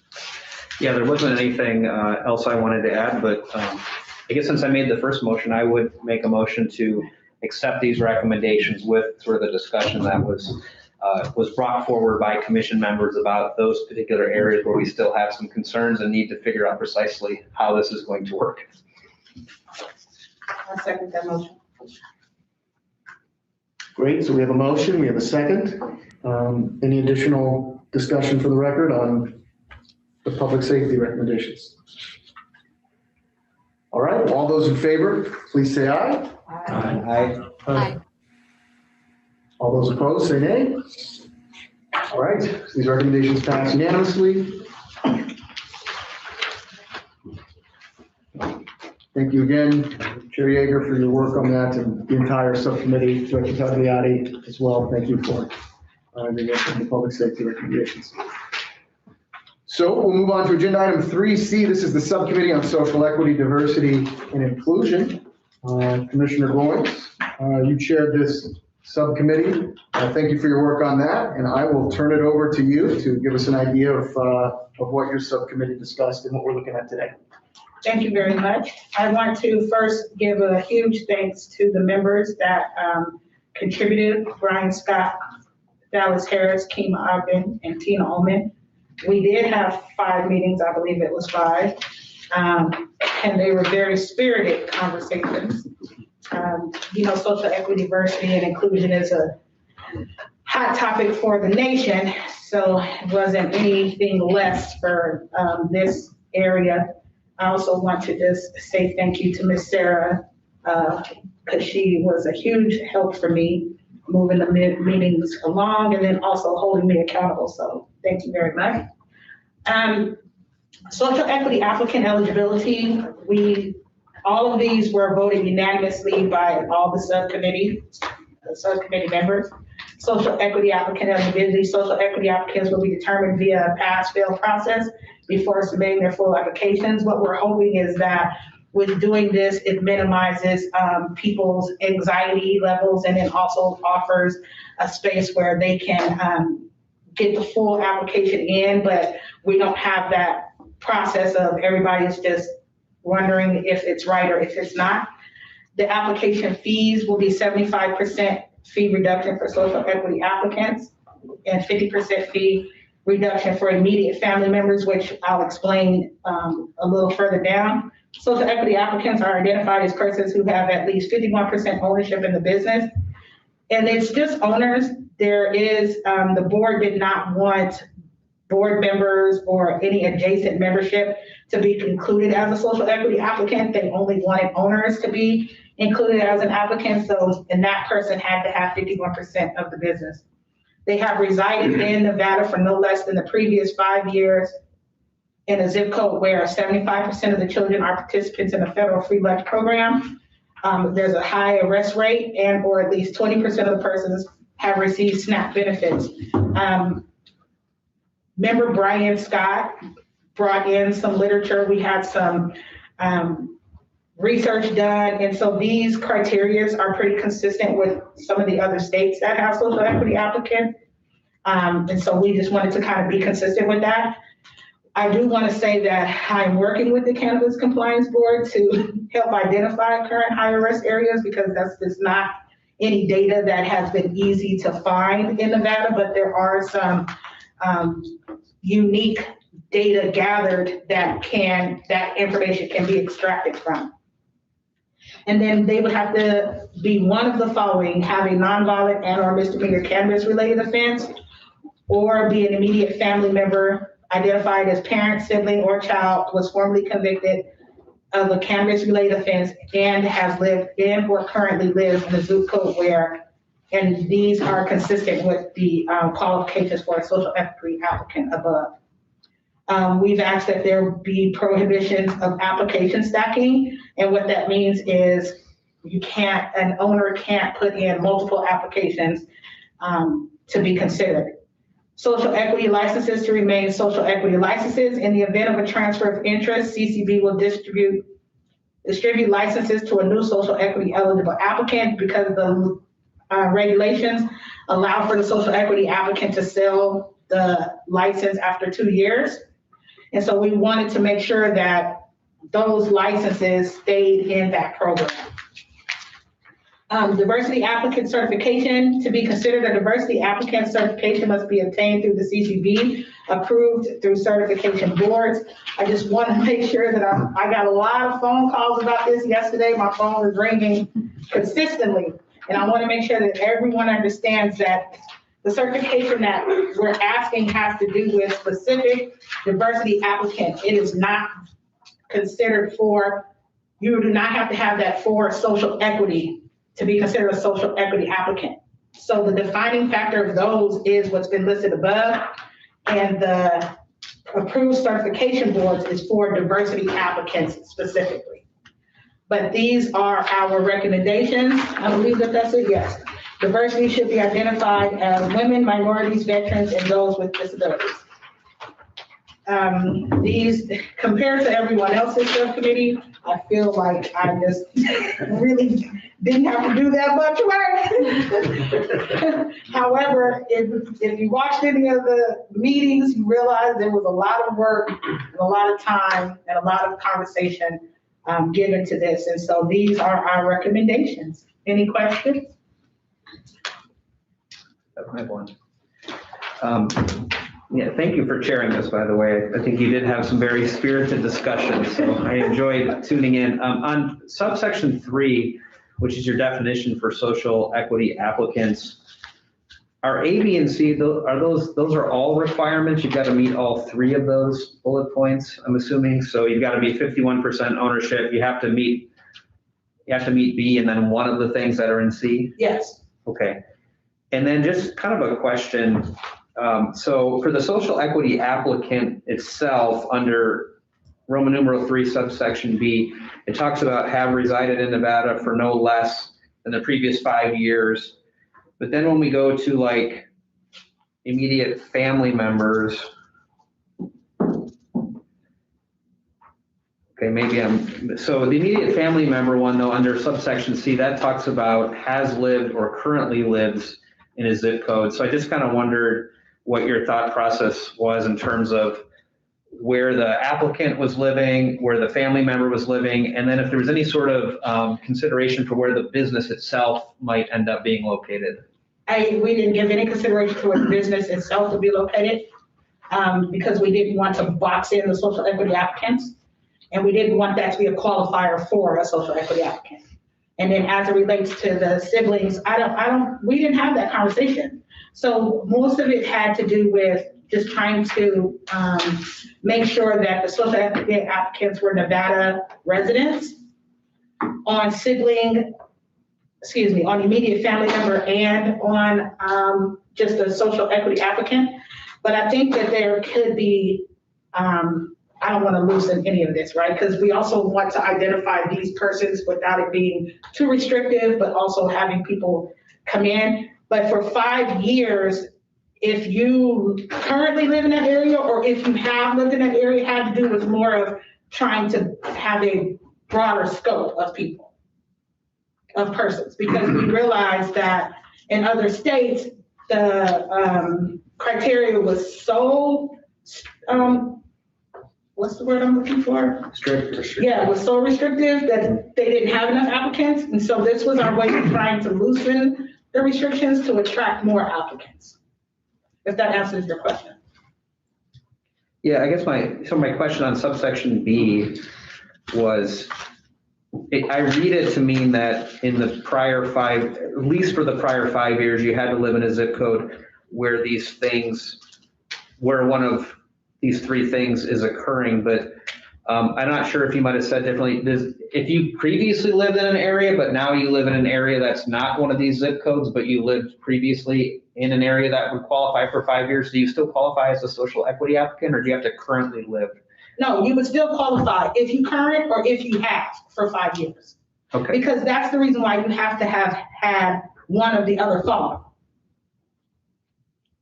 If that makes sense. Yeah, it makes sense. I was just trying to figure that- out how to read that provision, but yeah, that makes sense. Because if you live in Henderson now, we don't want to say, oh, you have to have always been in an underserved area. If you've gotten to a space where you live in Henderson, but if there's a period of your life where this was your life and you are a non-violent misdemeanor cannabis, you still qualify. You just can't live in like Illinois and have lived in Nevada for 5 years and come back and qualify. Is that clear? Yeah, that's clear. And then I think my only other suggestion on subsection C1, which is have a nonviolent and or misdemeanor cannabis-related offense, I did just want to flag that I think it was about 10 years ago that we changed the law. So simple possession of cannabis used to be a felony. So we just may want to have some kind of indication that misdemeanor cannabis-related offense as the law would define it now, because I would hate to preclude someone who actually might have, hopefully nobody was convicted of a felony for simple possession back 10, 15 years ago. But if they were, maybe there's a way just to finesse that a little bit to recognize that we made our laws more sensible, I think, about a dozen years ago in this space. I think that's a good suggestion. And we also understand that, the current legislation doesn't allow for cannabis felonies to enter into the industry. That's right. And so we wanted to make sure that we did put the conversation in there, because there are persons who are 20 years, 15 years out, and they still would qualify, but the law says 10 years, that, and that's just the law. So. A good point. Commissioner Pearson, looks like your hand's up. Yeah, I just had a piece of information to offer. So Commissioner, you had noted that you are having a little bit of trouble writing down some of these data points, like 75% of children are participating in the federal free lunch program. And I can think of a couple of places just off the top of my head where this information is available. So maybe we should connect afterwards. There's the Census Bureau zip code data. And then I know that the Department of Education in Nevada has participation in federal free lunch at the school level. It seems like it wouldn't be that hard to get at the zip code level too. So it's there for you. So let me be specific. The specific information that we're having a hard time collecting, thank you, Commissioner Pearson, because we do know those data spaces. It's the current high arrest area. That specifically is where we're having trouble identifying information. Got it. And I have every PD, DA that I know, ACLU, I've called in all the people I know, but I was, and again, I'm sure that there's a way. It's just a matter of, I just was told this on the way in. It's a matter of where the data is and then drawing it all in together. So it's just not at our ready fingers. Got it. Yeah, I think I might ask around about that too. I might know someone who has that data set.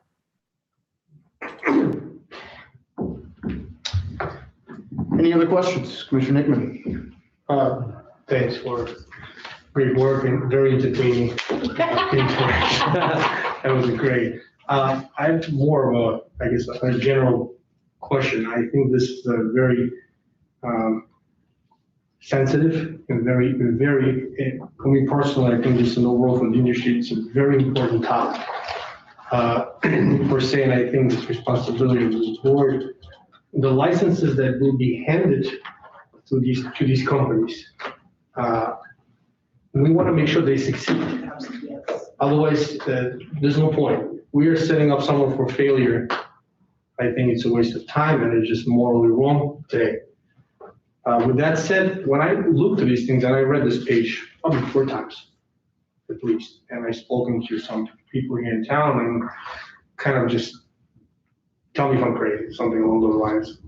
My question is, why are we putting these limits to definition of minorities? Why not the most qualified people?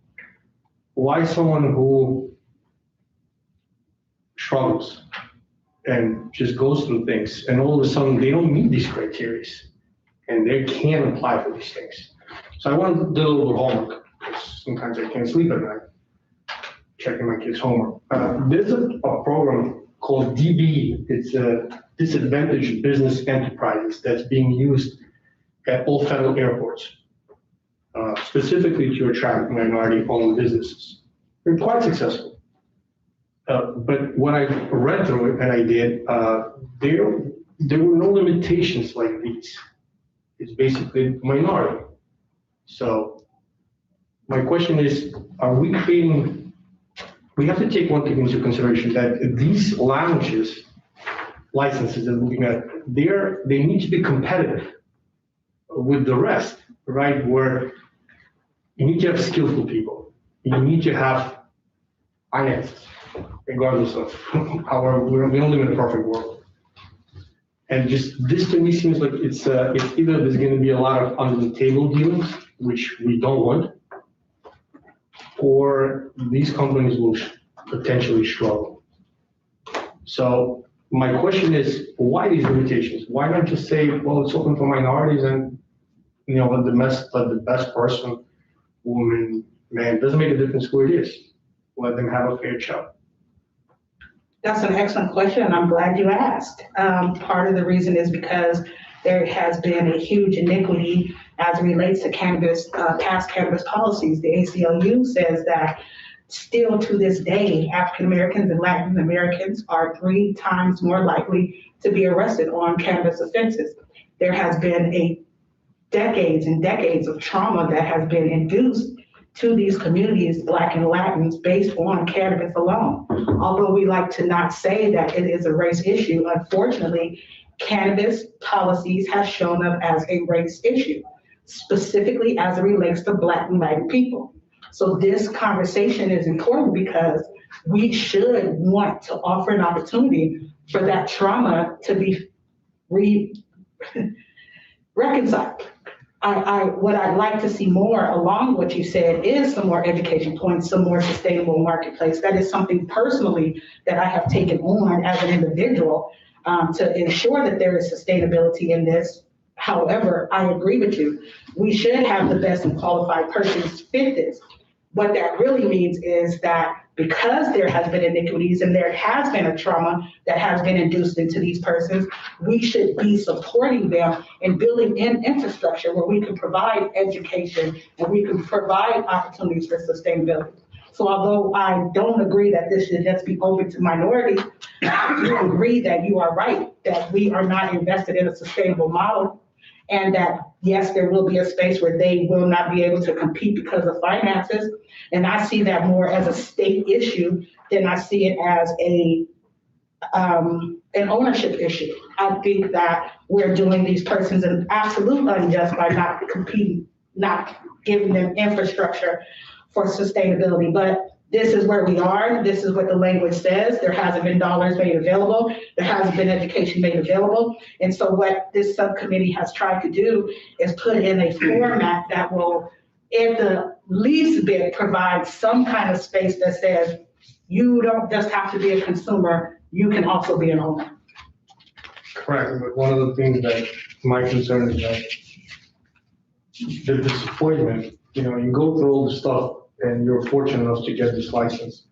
And then for whatever reason, it didn't work out. We serve more of, injustice and disappointment to that particular individual than more of, well, here's an opportunity for you. Cannabis license, regardless of what it is, and this is from my heart of experience, somebody who knew nothing about it. It's brutal. It's not all as glamorous as everybody thinks. It's hard work. It's enormous knowledge. I think we have, a person from dispensary and lab. I mean, it's an enormous amount of work and a lot of mistakes, and they're very costly and painful. And I just think that with these limitations, we're just kind of, I don't think it's fair to the minorities. That's all it is. And by minorities, there's a very strict, you have to live in certain zip codes. Absolutely. And then you have to do this, and a lot of people, minorities, say, well, this is not fair, just because I don't live in this zip code, and I go through the same struggles and things like that. But you, in regards and with due respect, I agree with you, because I have had conversations where people say, this is not fair. The unfortunate thing is past cannabis policies were not fair. And there are right now owners that are profiting off of what we would consider trauma. And that is not fair. And so although I don't think this is absolutely the best space for these persons to succeed, this is something, and this is where we are. What I'd love to see, because you did say that, Commissioner, is I'd hope that you would find one of these applicants and support them with mentorship. that you take that lead I right do, I'm actually now. writing a course right now on a lot of things, because I think education is important. Absolutely. The worst thing for me per se is for someone to get a license and they fail. Agreed. It's just, it's heartbreaking. And I just, I think it's just irresponsible on our part. In any case, But I'm glad that you brought that up. It's very important, and you offered an opportunity for the dialogue, and that's how change is made, and that's how people take responsibility for what should be happening. So I appreciate that. Thank you. Do you have any other questions or comments? Actually, I had a question. So on section 5, with regard to the transfer of interest, and I'm sorry if I misunderstood this, but essentially what you're suggesting is that social equity licenses should only be sold to social equity applicants, correct? No, what I'm saying is, in the event of the license is transferred, so for example, a social equity applicant gets into their business, and then after 2 years, they decide that they don't want to be the person that's operating the business, that license comes back as a social equity license. Oh, okay, so it's like a recirculating. Yes. Okay. Because otherwise, we would have 10 licenses, and then that would be all. Any other questions, comments? Just a quick comment. So, so I think social equity applicant, this is probably the most difficult part of the bill that we passed. And, as the lead sponsor of the bill, I think there was kind of a reason we didn't really flush out exactly what that meant, because I think, there are a lot of considerations at play. And so I see this effort as exactly what was intended by the bill, is let's get the ball rolling here to figure out how do we bring new people who have been disadvantaged into this industry, but 100% agree that it's not enough to just give a license. And so, I don't have anything to add in that space, but I sure would hope as an industry and as a legislature, we would find ways to help on some of these areas, because I think the points are well taken. We have to address prior inequities. We have to diversify the industry, but we can't just give you a license and say good luck, because as many of you in this room know, running a business is extraordinarily difficult, and a highly regulated business comes with its own set of challenges. But so I wanted to mention that I thank you for the work on this. I think this is, there are definitely reasonable disagreements that I think all of us can have on how best to define this. But I think the ultimate goal of that is let's bring in some new people and some people who have been disadvantaged, and let's do everything we can to help them succeed. So I'm comfortable with what's here. Good luck to Executive Director Cannabis and the CCB. I think there'll be a lot more discussion on what this looks like going forward. But if you're willing, Executive Director Cannabis, I would certainly be willing to make a motion if you would like to state how you'd like that motion to be made. I think this one is pretty clear. Obviously, the cannabis-related offenses, which you brought up on clarifying present day, past day, and what they were considered. But I think after that, we have a motion on the floor, and we can entertain a second. I'll second. With a second by Commissioner Chu. Any additional comment for the record? All right, all those in favor, please say aye. Aye. All those opposed, nay? All right, the recommendations from the Subcommittee on Social Equity, Diversity, and Inclusion pass unanimously. Commissioner Goins, thank you so much again for your work, and those individuals on the commission and outside of the commission for their work as well. All right, so we accomplished what we set out to accomplish today on the recommendations. Again, for the third time, these will be transmitted to the board as recommendations, and the board will direct its staff to consider these as they draft regulations around consumption lounges, which means those drafts that the board puts together will come in front of a board workshop, and further providing opportunity for the public and other stakeholders to comment on things we discussed today and things that will be new around lounges. So with that, we can move on to agenda item number 4. This is future meetings for discussion only. Just for this commission's awareness, we're probably looking at sometime in the first half of 2022 for the next meeting of the commission. I do anticipate, as you know, this body considers issues that are brought down from the board, the governor, or the legislature. I wouldn't be surprised if there are some further refinement needed on consumption lounge regulations after we get the program up and running. So I could see that as a role for the Cannabis Advisory Commission. I also think some issues around market stability and new licenses would be something the board has expressed interest in the commission studying. We have a subcommittee on market stability that will likely get started in the first half of next year as well. So I imagine those are some of the issues that subcommittee will discuss as well. Did I miss anything on future meetings? I think so. Great. So with that, we will move on to agenda item number 5. This is public comment. So I would ask if there is anyone in Las Vegas wishing to provide public comment at this time, please come up. If we did receive any public comment electronically throughout the meeting, it will also be posted online and sent to commissioners as well. So with that, do we have anyone in Las Vegas wishing to provide public comment?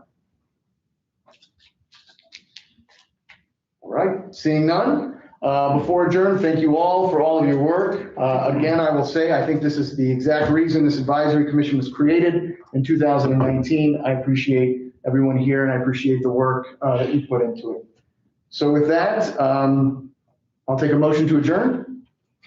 So moved. Great, we're adjourned. Thank you. Thank you.